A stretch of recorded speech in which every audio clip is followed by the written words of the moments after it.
Euh, alors, venons-en au film. Écoutez, on va. Comment avez-vous. C'est quand même intéressant, cette confluence entre la mère et la technologie, qu'elle devient littéralement une animatrice. Et puis, puis pour l'enfant qui est un peu dérangé, là, bon, lui, il ne fait pas la différence entre la mère et l'objet. Il frappe au marteau euh, dans la télévision parce qu'il voit sa mère dessus, là. Donc, l'agression contre la mère va directement contre la télévision. C'est comme si. Ce qu'on vient de discuter, c'est un enjeu du film, là. Ouais, Comment la télévision leur vole la présence de leur mère. ouais.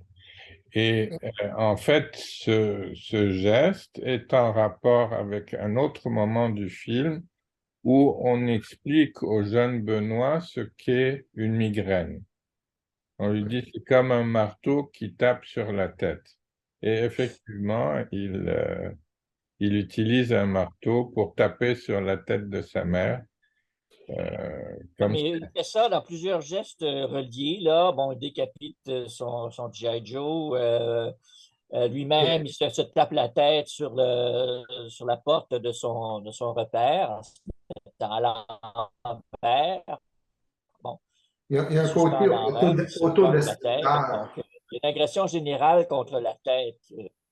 oui, C'est vraiment, il y a un côté très autodestructeur chez Benoît. oui, Et Il dans la dit, première moitié du film, là, j'étais certain qu'il allait se noyer. Hein. Sa mère craint qu'il se noie, puis on le voit toujours jouer dans l'eau, lancer ses jouets dans l'eau. Puis on se dit, bon, celui-là, là, il va courir après son jouet, puis il va se noyer. On voit ça d'ici. Mais non, c'est pas ça. De façon si littérale, il se noie dans son psychisme. Mais c'est le relié, hein, l'eau et le psychisme, c'est relié. Donc, c'est symboliquement. Qu'est-ce que tu veux dire par il se noie dans son psychisme? Ben, Dis tout ça, hein, j'ai pas vu tout il ce que perd vous pied, il voyez. s'avance, il perd pied sur un monde solide et commun et s'avance dans son délire, dans son solipsisme, hein, bon, où il doit se donner des coups sur la tête ou en donner sur la tête des autres pour trouver un équivalent de prendre pied, en quelque sorte, parce qu'il a perdu pied. Hein. Il y a quelque chose qui lui manque. Il doit avoir ce contact avec du solide qui lui vient par une sorte de violence contre le crâne, le sien ou celui d'autres êtres. Une violence contre la tête à quoi il se raccroche pour ne pas se noyer. Et il doit se mettre en suspension. C'est extraordinaire ce qu'il fait dans son placard. Il se met en suspension, la tête en bas. C'est une idée de suspension, mais en même temps de retrouver une sorte de contact euh, qui permet de se ressentir, de reprendre consistance par le choc. Euh, bon.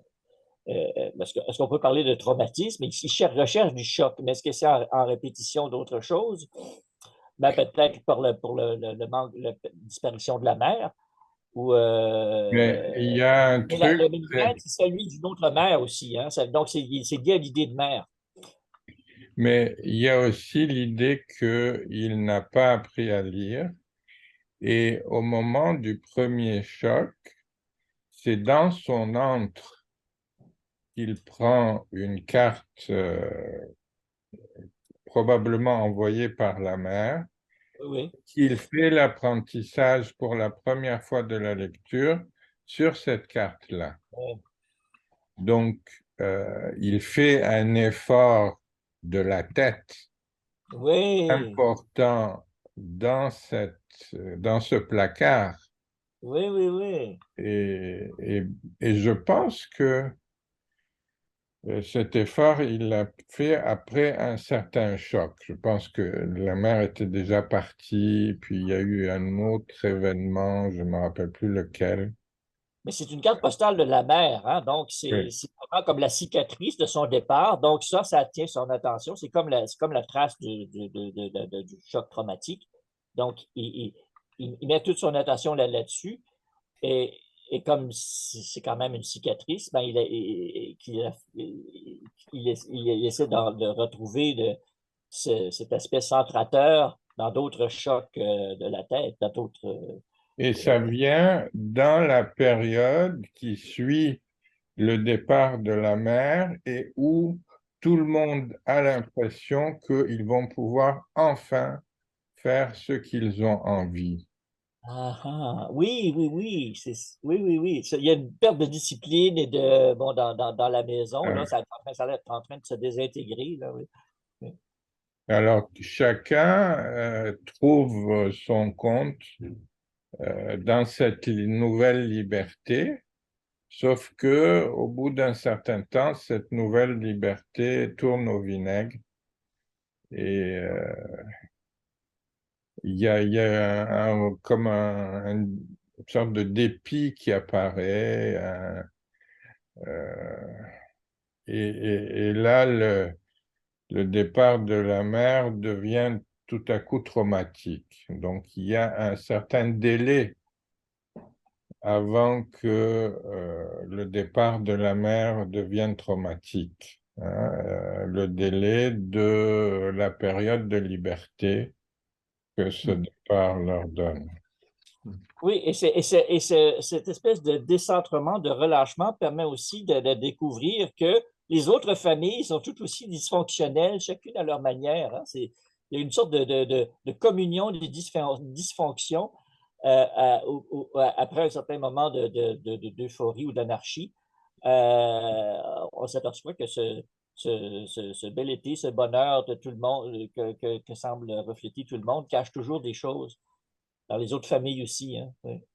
Oui. Il y a une sorte de communication entre la migraine de la voisine dont le mari est malade se communique au Benoît. Bon, C'est intéressant aussi de voir comment les enfants, euh, tous les enfants vivent leurs difficultés ou leurs traumas dans chacun de leur famille, mais en même temps, c'est ensemble qu'on trouve la légèreté dans le film.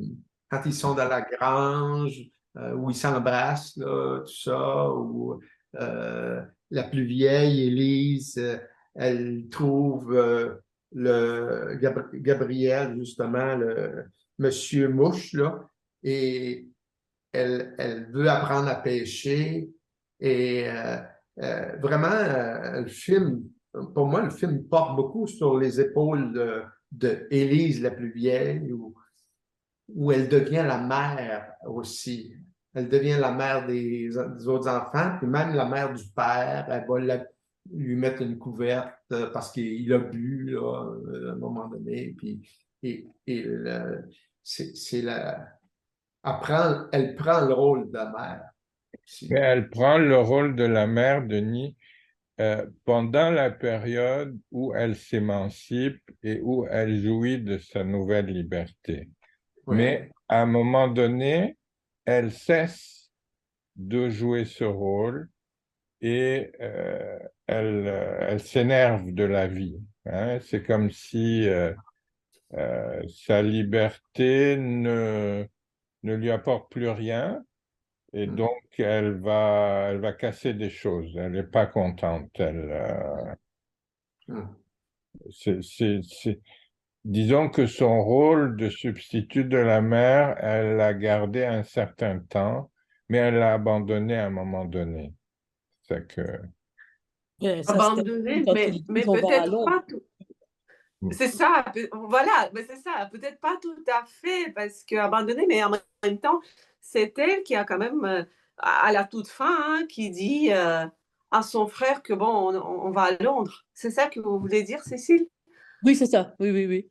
Je voulais dire qu'à la fin, finalement, après la période de liberté, un peu de désordre, bon, ben, elle dit à son frère, bon, ben, on va à Londres. Finalement, on rentre dans une structure, quoi. Ouais, oui, d'accord. Disons que là, on ne peut pas... Quand elle dit on va aller à Londres, c'est qu'elle reconnaît que remplacer la mère n'est pas viable. Il faut aller la trouver en personne. Et on peut s'imaginer que le message qu'elle envoie dans son thermos, elle jette un message à la mère, c'est à la vraie mère que ça s'adresse.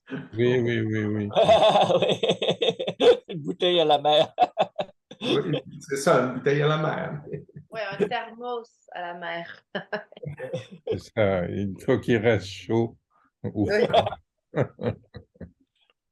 Moi Ouais. aussi, j'avais, pour aller dans le sens de ce que vous apportez, il y avait en fait, avec l'effondrement familial, il y a la mort de l'enfance d'Élise où il s'en suivait aussi un sentiment de culpabilité quand elle est à un moment donné, je sais pas si en haut d'une butte ou d'une montagne avec son père et elle pleure, elle demande à son père est-ce que c'est à cause de moi que maman elle est partie, qui Oui, était prise de ce sentiment de culpabilité, qu'elle s'en voulait en fait, d'avoir provoqué la rupture ouais, maritale et familiale. Oui, avec l'histoire du téléphone. elle l'a Comment? provoqué. Avec la question du téléphone, quand elle fait Oui, entendre. oui, c'est ça. Ouais, ouais. Ce que la mère ne voulait pas voir, c'est pour ça qu'elle la frappe aussi. Ouais. La mère la frappe parce que la mère est inconsciente de ce qu'est son conjoint. Son conjoint un peu enfant, quand même. Hmm. Le La père, mère, la tête. Comment tu as dit, Natalia? La mère l'a frappé à la tête. Oui, aussi, oui. Oui. Puis quelque part, comme ses premiers désirs, c'était de pouvoir surpasser ou dépasser l'interdit de la mer, d'aller à la pêche dans cette rivière interdite ou défendue. Il y a cette notion qui revenait souvent aussi. C'est vrai. Oui, Traverser le il y a champ de blé et aller jusqu'au fleuve. Mm. Mhm. Pas le champ de blé, pardon, le champ de maïs. Traverser le champ de maïs et aller jusqu'au fleuve, oui. Mm. la rivière, oui, qui est un symbole multivalent, là, qui est un lieu de traumatisme, là, la noyade du petit Guillaume 3 ans auparavant, qui terrorise la mer. Donc, elle interdit à ses enfants d'aller par là. Et évidemment, Élise en particulier va prendre un malin plaisir à aller, à voir toutes sortes d'aventures dans cette rivière-là. Et bon, Benoît va même défier la mort, là.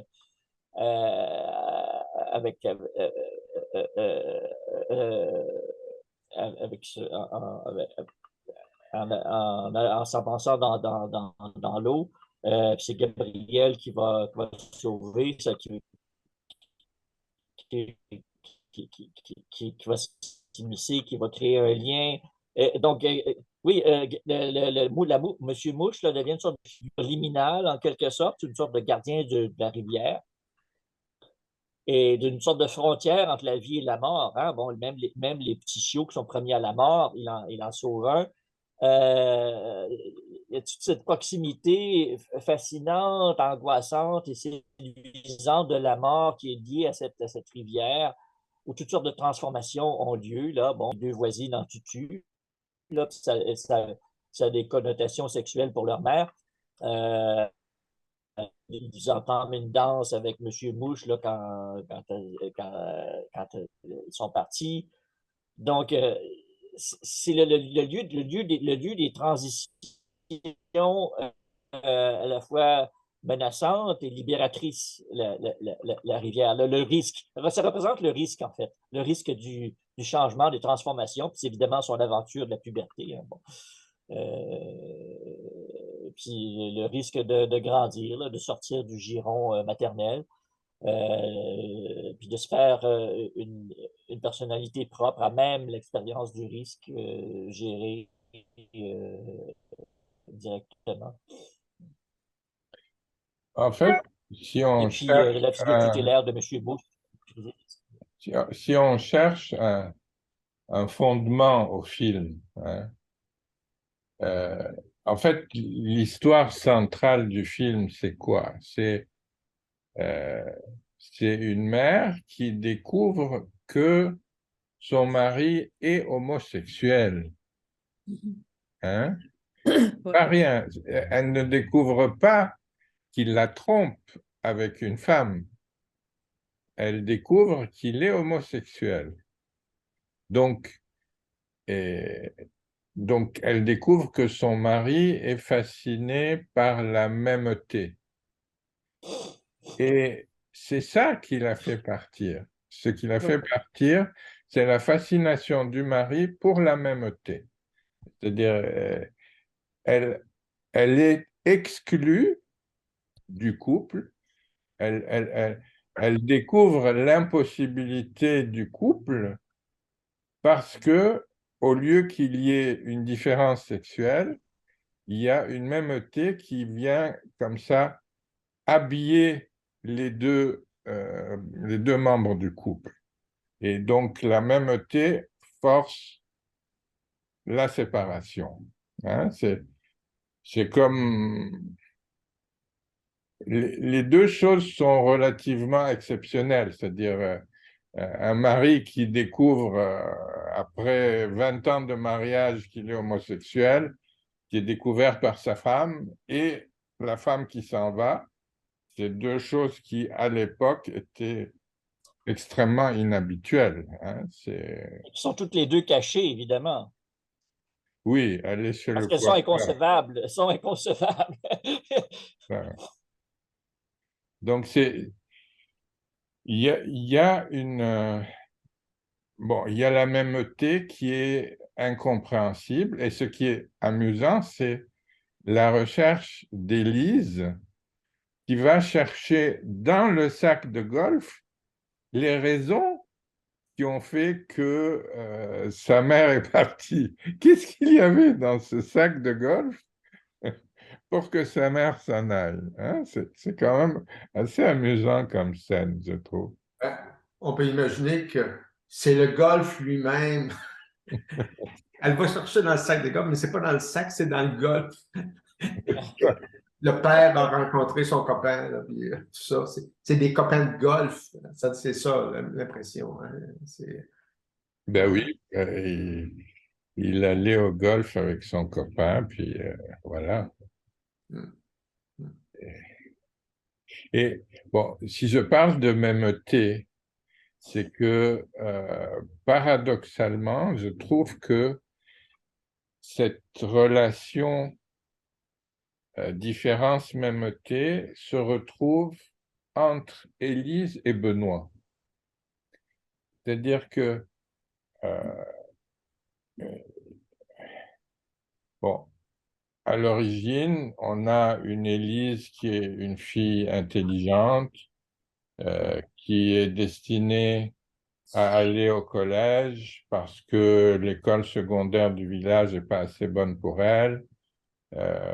On a, bon, une fille responsable, alors qu'on a par contre un petit Benoît qui, lui, ne parle pas, ou pas, si, il parle, il pose des questions, lui, mais il ne peut pas lire et écrire. Mais à un moment donné, on découvre que quoi, il est surdoué, dyslexique. Hein? C'est quand même étonnant. Oui.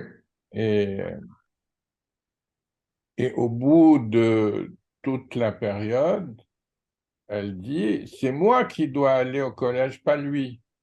Hein? Il l'a remplacé, donc il est devenu son alter ego à ce moment-là. Et les deux alter ego s'en vont et fusionnent où? Dans Champ de maïs. dans le champ de maïs, voilà.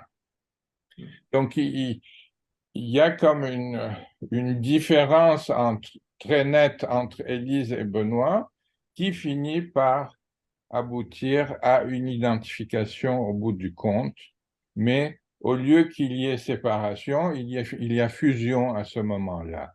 Alors que entre les parents, la ressemblance a produit la séparation. Ils ont même le même uniforme à ce moment-là. Hein? Oui, oui.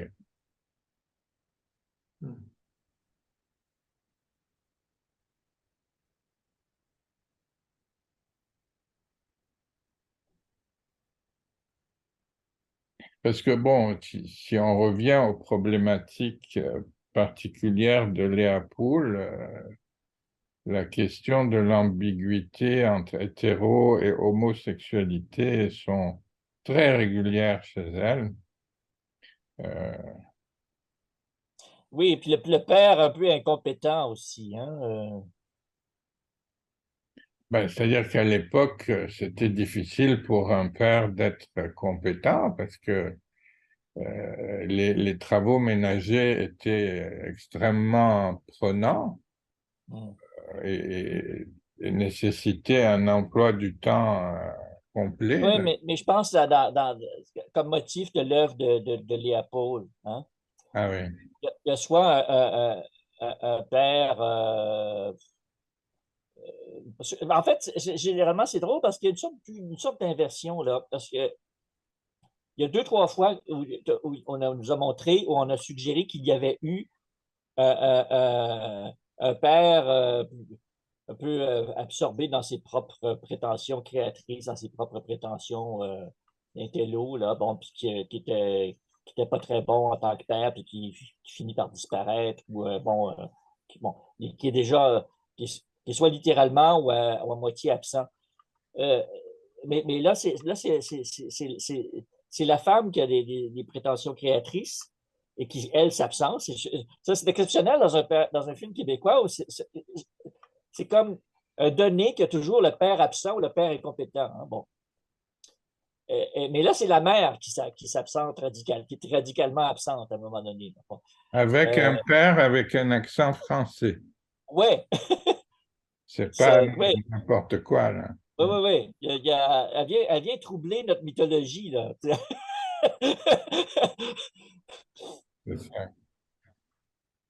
C'est ça.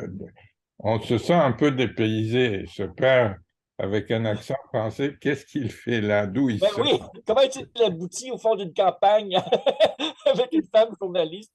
Comment elle fait pour faire du télétravail du fond de sa campagne en 1966? Oui, Oui, c'est vrai. Hein. mais les parents sont deux intellectuels quand même. Oui, c'est sûr, oui, oui. Hein. Ils ont dû se rencontrer à Radio-Canada, là, c'est certain. Ouais.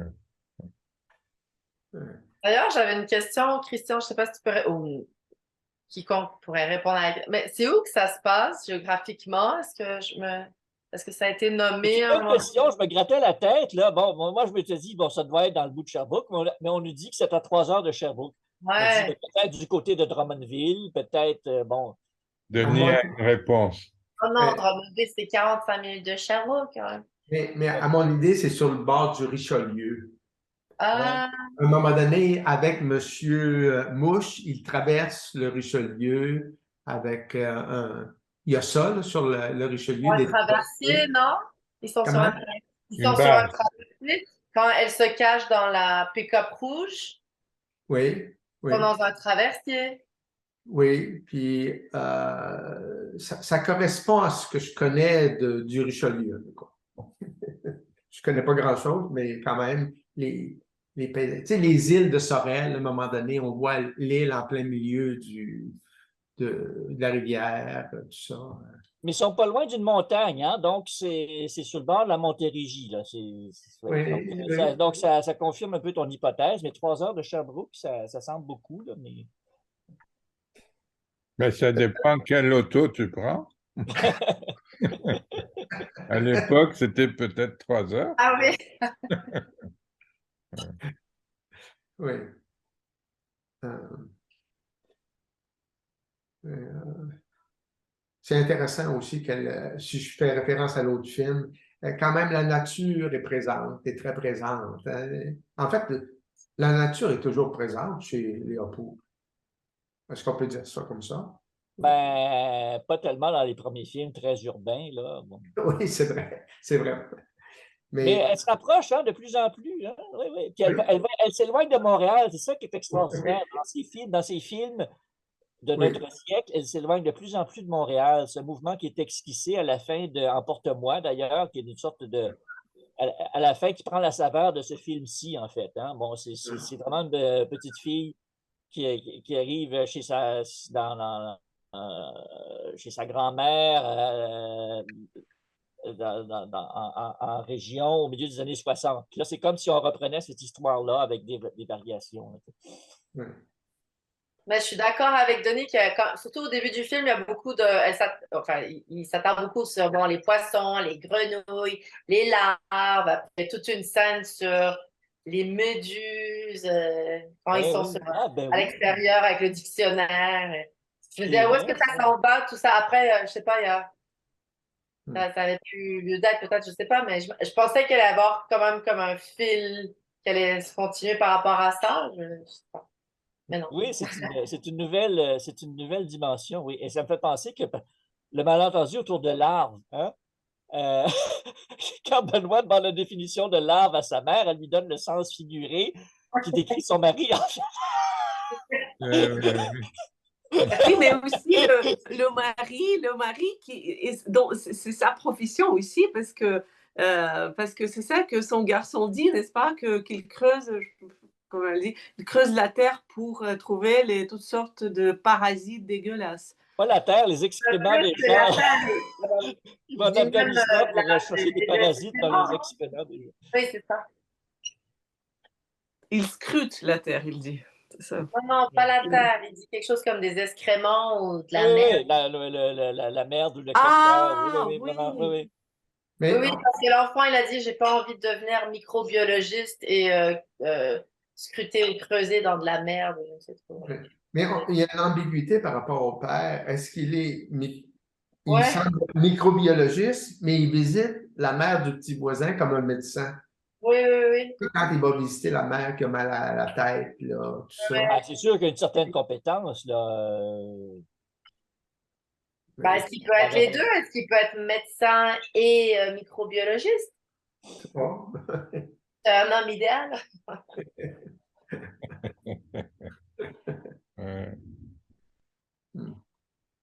Mais il parle toujours avec autorité des questions de santé, hein, comme il sait ce que c'est. C'est pas juste dans sa spécialité étroite, là, comme pour la santé mentale, il connaît le docteur Bettelheim. Bon,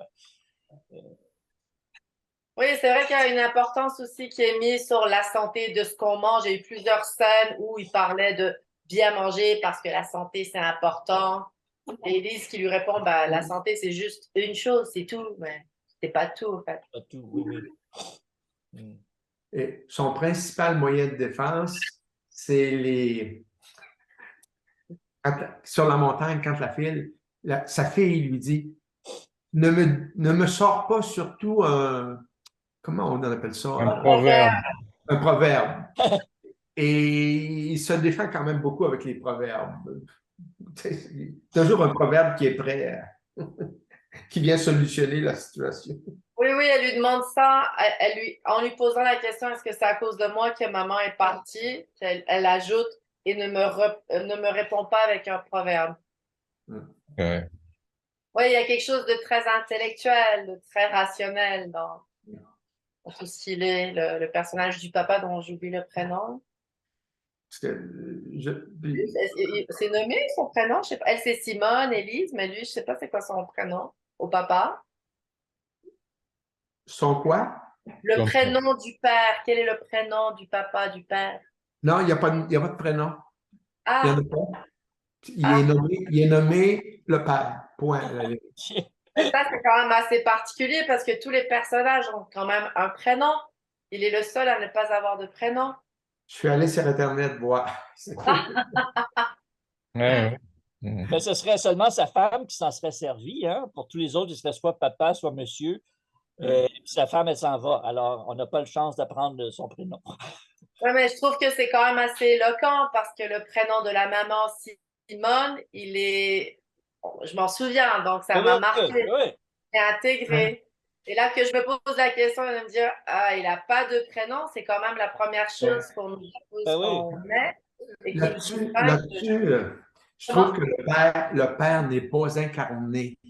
Le père manque d'incarnation dans la vie, quand même. Il est, oui, scientifique et tout ça, mais il n'a pas de nom, justement. Ça confirme cette chose-là. Son impuissance quand la mère est partie, il est dépassé, il ne prépare pas de repas, il commande de la pizza. C'est comme. Il n'a pas de nom, ni de personnalité, ni de compétence parce qu'il est une larve. Sa femme pensait à elle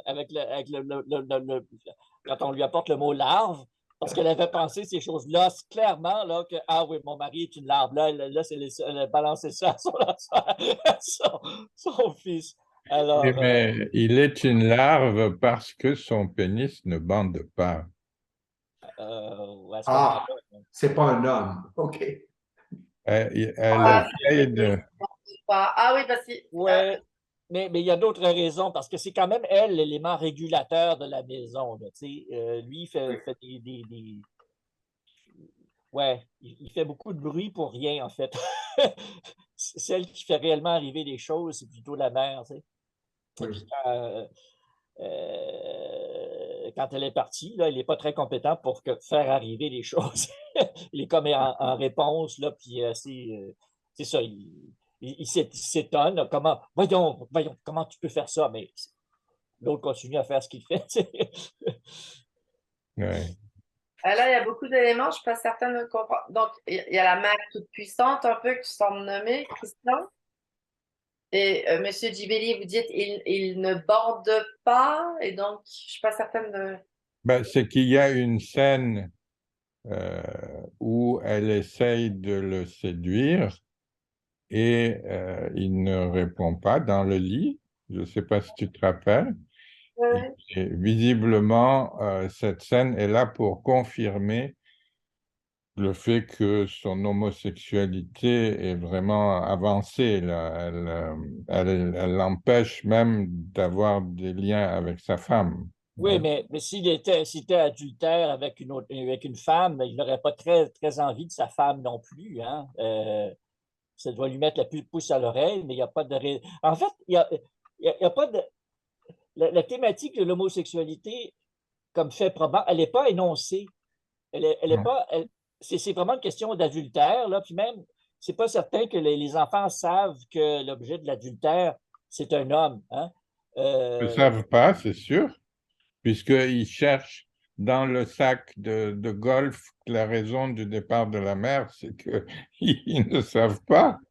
Parce Hein. que la fille, elle a vu son père au téléphone, là, bon, elle a dit, ah, il parle de façon intime avec quelqu'un, une femme sans doute, alors il tend le téléphone à sa mère. C'est elle qui entend non seulement ce qui est dit, mais avec quelle voix c'est dit. Donc, c'est elle qui a le Ouais. double impact, alors que les enfants n'ont qu'un un élément. Ouais, mais d'ailleurs, moi, je ne sais pas si j'ai manqué des bouts, mais je n'ai pas saisi au fait qu'il avait une relation extramaritale avec un homme. Il y a une Ben, Des intimité. indices? Il y a une intimité quand le copain de golf vient reconduire chez lui et il vient pour lui, dans un geste affectueux, lui toucher la tête, tout ça, et le père refuse complètement. C'est Bon, pratiquement Ah, la première scène du film. Hein? oui, Vraiment c'est comme la scène inaugurale, en quelque sorte. oui. c'est c'était ça. pendant que je préparais mon repas, je crois que j'ai dû, pendant Ouais. 10 minutes, Christelle, pardon, je suis désolée, j'ai manqué ce bout. OK. C'est qu'on avait des indices. C'est-à-dire, quand il y a eu le coup de téléphone, Ouais, ouais. nous, les spectateurs, on avait des indices qu'il s'agissait de ce lien homosexuel, d'autant plus que peu auparavant, il avait menti à sa femme en disant qu'il avait un congrès ou une réunion ou je sais pas quoi. Et dans son ton de voix, c'était manifeste qu'il mentait. Oui, Donc, oui, oui, oui, oui. Ça, au niveau de l'infidélité, j'avais aucun doute, mais clairement, Ouais, j'ai manqué une scène c'est pendant que je ça. préparais. C'est ce qui colore pour le spectateur toute la fête. Mais les enfants n'ont pas vu ça. Hein? Eux n'ont non, pas cet élément d'information. non. Mais disons que entre nous et Léa Poule, on sait que c'est important. Ouais. Oui, mettons. Mais on peut pas vraiment faire la part de qu'est-ce qu'est-ce qui est le plus insultant ou décisif pour la mère quand elle hurle dans sa chambre, là, est-ce que c'est le fait de l'adultère ou c'est le fait de l'homosexualité? Les deux sont... C'est qu'elle est en rivalité d'une façon où elle ne peut pas se battre, elle ne peut Ah oui, OK. pas Ah oui. rivaliser. Ah, c'est ça. Oui. Euh, Donc, c'est ça. C'est pour ça que D'ailleurs, ça quand donne elle une est finalité, la situation. Oui. Et d'ailleurs, quand elle est devant le directeur du téléjournal, on peut imaginer que c'est Radio-Canada et pas RDS, où là, elle dit si je pars pas, je vais mourir, ou un truc comme ça. Ouais. Oui. Oui, une question de vie ou de mort. C'est intéressant, ça. Oui, oui. C'est Pourquoi ça. c'est une question de vie ou de mort?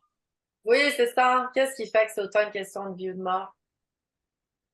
Elle est en rivalité avec un homme, donc elle n'a aucun pouvoir de rétorsion. Elle peut pas. Elle peut rien faire. Rivaliser. Ouais, c'est ça. Mais vie ou de mort, ça veut dire que son identité la plus essentielle est en jeu. Donc, et pour la rétablir, elle doit devenir une professionnelle indépendante. Mhm. C'est ça. Et je pense Elle ne peut que plus être une mère sérieusement là, avec ce mari-là. Mais elle pourrait être une mère comme seule.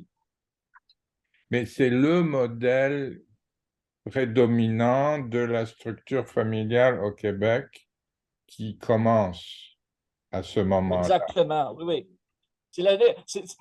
Ce moment-là, c'est la naissance du Québec moderne. C'est ça. C'est Oui. le moment ouais, c'est l'espèce de bascule anthropologique. Là.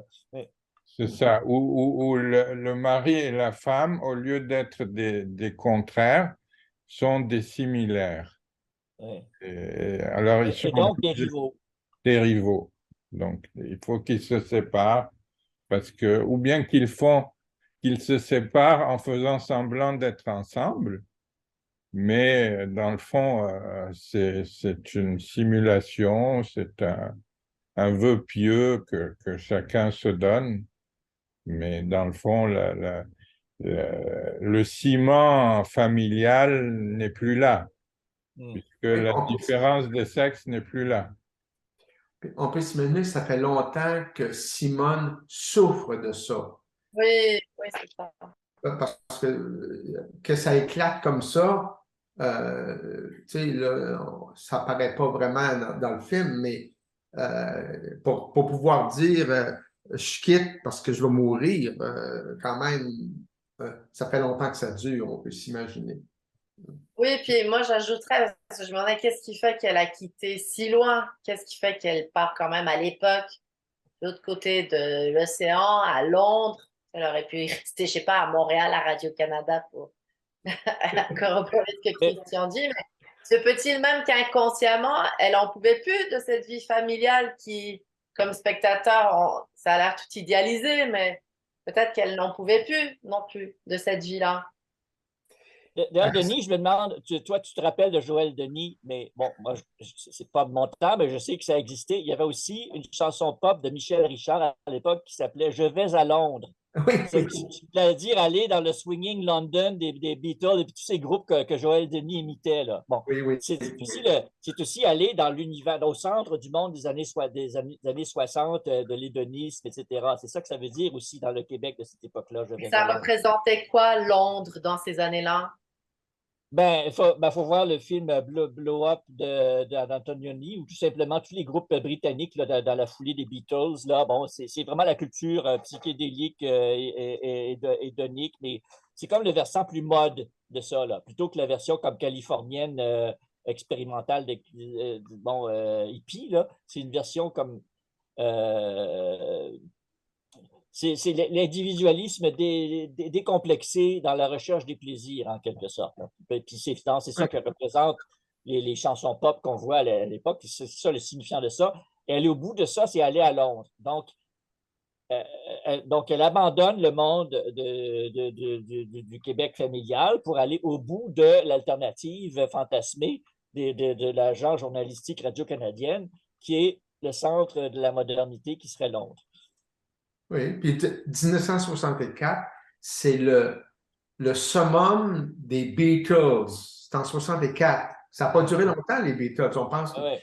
c'est 2 ans. En gros, c'est 2 ans. Ben, ils ont comme surgi là, de façon conquérante en 64. Là, on est en 66. Là. Ils sont comme à leur apogée. Ensuite, ils vont Oui. devenir plus expérimentaux jusqu'à éclater en 70. Tu vois? Donc, c'est vraiment à l'apogée de l'attrait de la fantasmatique de Londres. Mais c'est vrai qu'elle aurait pu attendre un an, puis le centre du monde, ça aurait été Montréal, hein, avec l'expo, tout ça. Là. Ouais, c'est ça. Mais est-ce qu'on peut voir, excusez, est-ce qu'on peut voir aussi Londres comme la seconde mère patrie? Peut-être. Oui, c'est qu'on est conquis, là, puis tout ça, puis la référence, c'est Londres, même si... Ça aurait pu être Paris aussi. Hein? Bon, Oui, mais d'aller en France, ça a été d'aller dans la patrie ah, du patrie. ben oui, c'est vrai, c'était déjà pris. C'est en quelque sorte, c'est l'antipode du mari, en quelque sorte. Oui, oui, oui, c'est vrai. Dans l'inconscient, là, c'est ça la beauté. Oui. Ouais. Vous savez que je viens de voir un film la semaine passée qui s'appelle Falcon Lake. Et dans ce film, il y a une jeune fille, une jeune adulte ou bien une adolescente qui est partagée entre un jeune Français de 14-15 ans et un jeune adulte de 19 vers 20 ans qui est lui anglophone. Donc il y a chez cette jeune fille une sorte de déchirement entre le français et l'anglophone. C'est pour dire que là aussi, nous avons un même départage entre le français et Londres. Hein. C'est comme Oui, si oui. il y a, C'est un il y choix a- de deux figures d'étrangers, en quelque sorte. Hein? On a toujours ce ouais. choix-là premier. Là. C'est pas un exotisme radical, mais on a deux étrangers familiers qui sont de la famille, en quelque sorte. Et à propos desquels il est difficile de faire un choix, parce que si on choisit l'un, on trahit l'autre et Ouais, inversement. ouais. Donc, il y a cette idée qui apparaît dans les films de façon surprenante. Euh, donc, c'est comme pas un hasard si le bonhomme est français. Je veux dire, Ouais.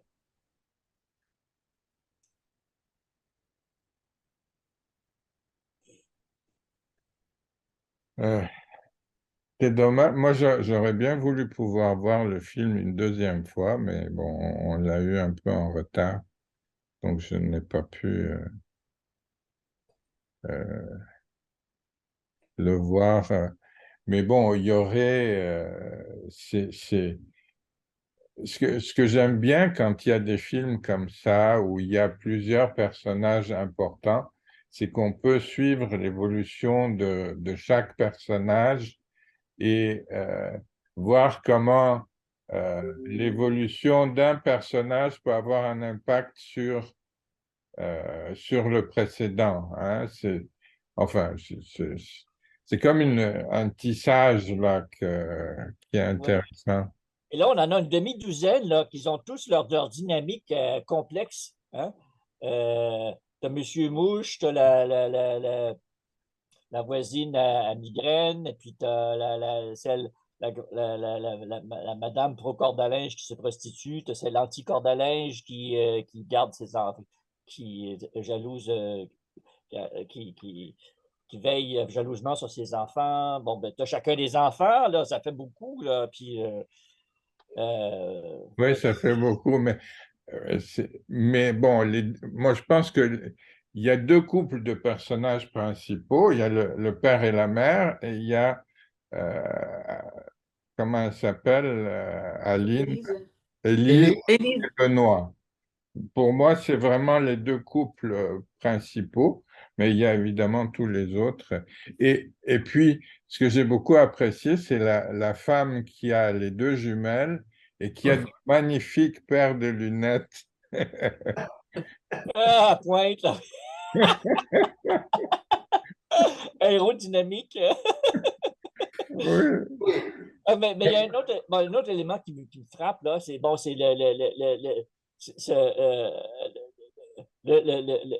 le petit garçon qui se construit son roman familial alternatif comme prince autrichien. Là. Ça, c'est oui, pas mal, ça. Fallait le faire, là, qui se voit descendant de Sissi, et puis Puis quand on voit de quelle famille il vient, là, c'est compréhensible.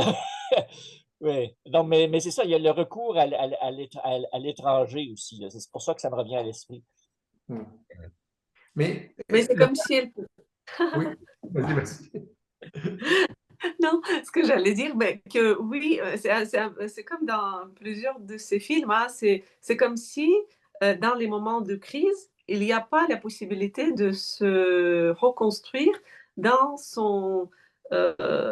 quelque chose de familier par rapport à ses racines. Il faut qu'elle soit déracinée, il faut qu'elle aille à l'étranger pour pouvoir survivre, pour pas mourir. Ouais. Ouais. Oui, Et la question d'aller ailleurs, de l'exil, est toujours comme vitale, existentielle, hein. C'est toujours le défi d'aller ailleurs. Qu'est-ce qui nous en empêche? Et puis pourquoi c'est mais c'est intéressant? surtout rouler, avancer, parcourir. Il y a là-dedans, il y a la rivière, il ne faut pas que je dise le fleuve. Il y a la voiture en bois là, qui finit par rouler. Démarrer. Oui, Le bolide. le bolide, c'est ça. Et il y a la promenade d'Élise dans le camion de Monsieur Mouche.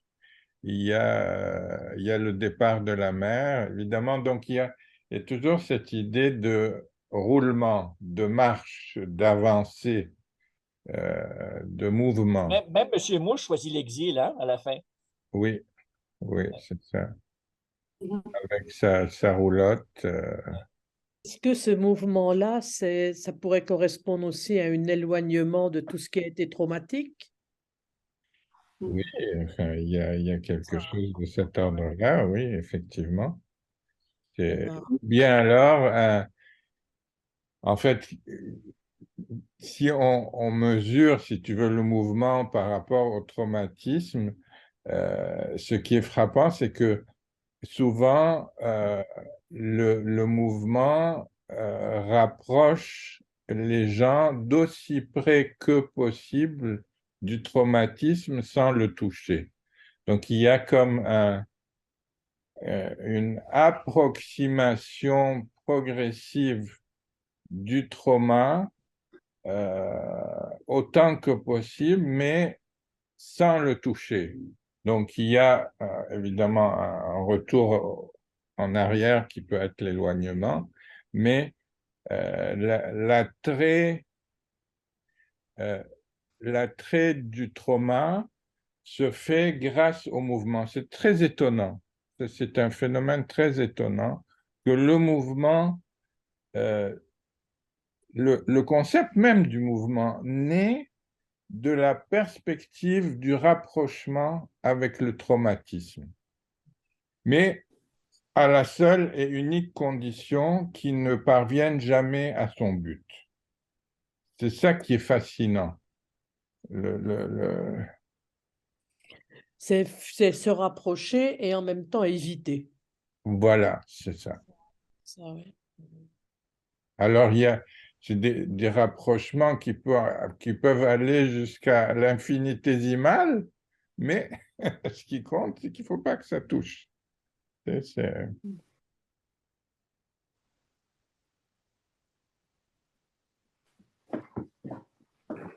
Ce qui m'a... Ah non, allez-y, Denis, allez-y. Juste il reste que le cœur du film, tout tourne autour beaucoup d'Élise, quand même. Élise les parents, Élise la mère, Élise le père, Élise les autres enfants. Vraiment, c'est elle, comme si c'était elle qui portait le film, quasiment. ouais. C'est intéressant ce que vous dites parce que elle incarne la fonction maternelle après, je veux dire, elle reprend comme c'est ça, vous avez dit aussi, Karim, elle a repris la fonction maternelle et aussi c'est dans les films de Léopold, c'est comme la fonction maternelle qui est très présente dans beaucoup de films et l'absence du père, bon, sauf peut-être le papillon, Oui. l'absence du père. Et, et le père est, Enfin, les hommes ici sont un peu discrédités. Il y en a un qui est muet, l'autre qui est un peu falot, l'autre qui est malade mental, qui est à l'hôpital. Donc, ils n'ont pas grand place. Ou l'homme malade. Ah, mais Oui, le seul qui a un rôle vraiment positif et important, c'est celui qui est muet et sourd et muet. Oui. mais justement, je voulais en parler parce que dans mon compte transfert, et c'est là où je voulais voir avec vous. Mais au début, quand cet homme-là, le mouche a été, mouche, c'est ça, ouais, a été introduit, dans mon compte transfert, moi, je ressentais la peur. C'est comme s'il représentait le danger. Et je m'attendais à ce qu'il arrive quelque chose, parce que quand, par exemple, Élise et Benoît allaient à la rivière, puis lui, il les regardait derrière, ou était là de façon à ce que, on ne voyait pas, en fait, il était comme Il s'amuse. une personne un peu mystérieuse, un peu sans parler, puis c'est comme ça représentait. Donc là, et puis après, quand j'ai réalisé, j'ai vu, il a été présenté comme muet. Là, l'association que j'ai fait, c'est la maladie mentale fait peur. Donc, et c'est aussi dans le film par rapport à tous les gens qui étaient malades ou qui sont malades. Et il y a comme peur d'être malade ou de perdre la tête ou de. Enfin, c'est autour de ça que après j'ai associé. En fait, Monsieur Mouche, ce qui fait peur, c'est son silence. C'est, Oui. je ne sais pas s'il a déjà parlé, Monsieur Mouche, là, mais parce qu'il développe une relation très intime et très chaleureuse avec Élise. Bon, Élise est allée vers lui, puis elle lui a demandé, puis tout ça, il lui a montré à pêcher, mais son silence dérange. Il me semble, moi, l'aspect le plus... Regardez, par rapport à Monsieur Mouche, il y a un point important, c'est que, bon, au début, comme vous dites, Natalia, il est inquiétant. Sauf que dès le début, il a des gestes brusques de rejet du rapprochement. Donc, à ce moment, on comprend que ce n'est pas un gars qui fait peur, mais un gars qui a peur. Donc, dès le début, le film inverse, si tu veux, le rôle et le présente comme quelqu'un de craintif qui craint les rapprochements. C'est vrai, c'est Élise qui l'apprivoise et non l'inverse. Et non l'inverse, ça.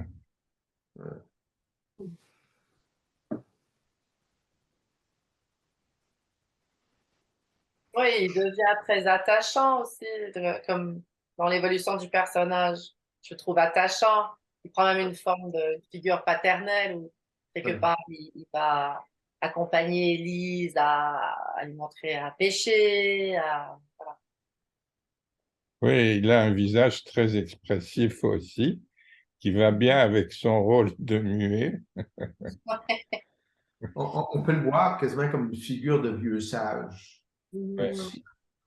Mais en même temps, il est marqué littéralement comme une sorte de traumatisme à forme humaine, là, parce qu'on dit, bon, il a la marque du diable, c'est toute cette moitié de visage rouge, puis à un moment donné, le père explique que c'est du sang coagulé, donc il est une sorte de blessure sur patte, en quelque sorte. Là, hein? Bon, il est le traumatisme incarné dans sa mutité, en quelque sorte, mais en même temps, son pouvoir structurant. Hein?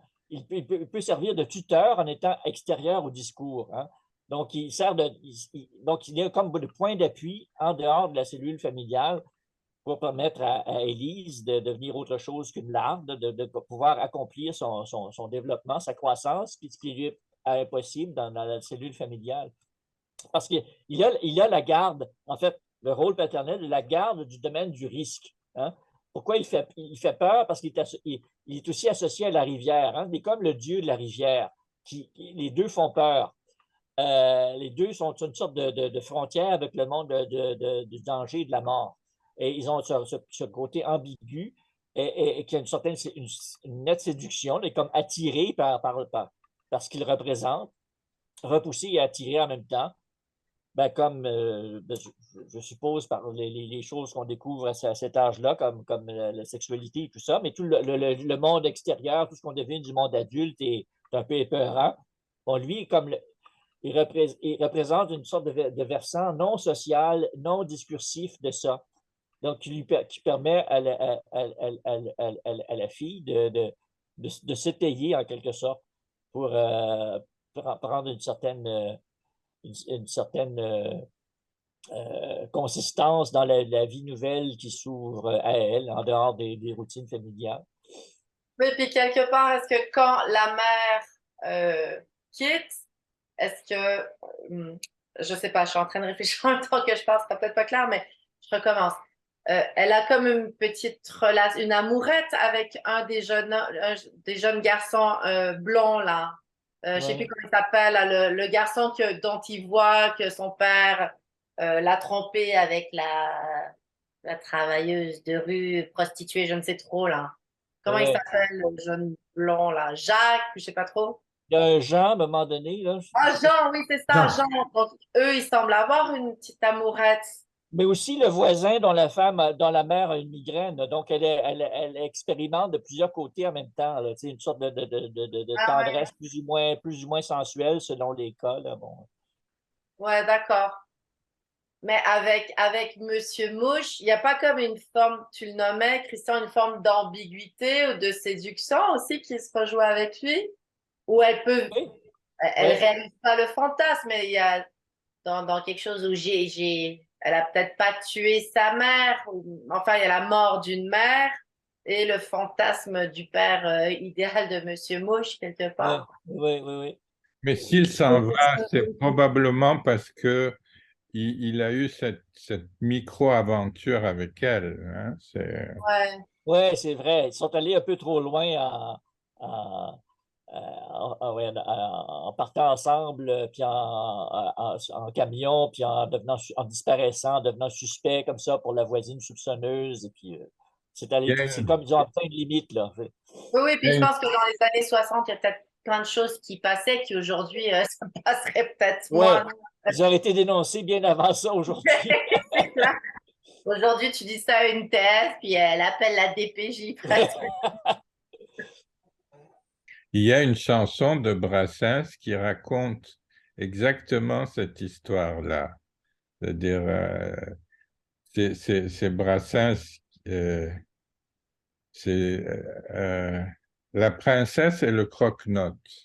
Alors, c'est dans la zone, hein, c'est comme un bidonville. Il y a une princesse une fille qui avait été trouvée par hasard et qui avait été éduquée par le bidonville, qui grimpe sur les genoux du croque-note, c'est-à-dire du chanteur du coin, et qui le séduit, qui veut l'embrasser, alors lui, il la rejette, et puis il lui dit, ben non, écoute, t'es trop jeune, et je sais pas quoi. Et le lendemain, il s'en va dans un camion. La chanson raconte qu'il s'en va dans un camion, exactement comme dans le film. Ouais, c'est ça. Mais à la fin, quand finalement le monsieur Mouche s'en va avec sa roulotte, sa camionnette, c'est aussi le moment où tout le monde va retrouver une autre place. Oui, hein. C'est quand même très, très symbolique, ça. Il a fait de la place pour que des choses se mettent en place, en quelque sorte. Oui, quelque part comme ça, oui. Une chose que je me suis dite aussi, c'est les parents ne savent jamais ce que vivent vraiment les enfants. En tout cas, dans ce cas-là, oui. Ah, même avec toutes les belles vigilances et les parents ne savent pas n'ont pas accès nécessairement à ce que vivent les enfants. C'est vrai, j'ai envie d'ajouter qu'aujourd'hui, avec Internet, encore, je ne sais pas si plus ou moins, je ne veux pas quantifier, mais ça rajoute encore. Oui. Ajoute une couche. Ouais, c'est clair. une couche de méconnaissance. Mhm. Ouais. Ouais, dans ce cas-là, dans ce film-là, les parents sont pas mal focusés sur eux-mêmes pour être plus attentifs à ce que leurs enfants puissent vivre, chacun dans leur chose ou tâche. Ouais. Ouais. C'est-à-dire que la perspective de l'épanouissement de soi pour soi est peut-être la nouveauté de ce moment-là, et cette perspective sabote tout l'univers précédent d'une façon magique. C'est-à-dire, il suffit que apparaisse la perspective d'avoir un épanouissement personnel autonome, fait disparaître d'un seul coup tout l'univers anthropologique précédent, là, sans effort, vraiment comme si c'était une baguette magique. C'est extraordinaire. Ouais. Sans que personne ne l'ait peut-être prévu ni imaginé, je ne sais Exactement. pas trop. Euh, Voilà. Bon, écoutez, on a fait comme un petit tour du film.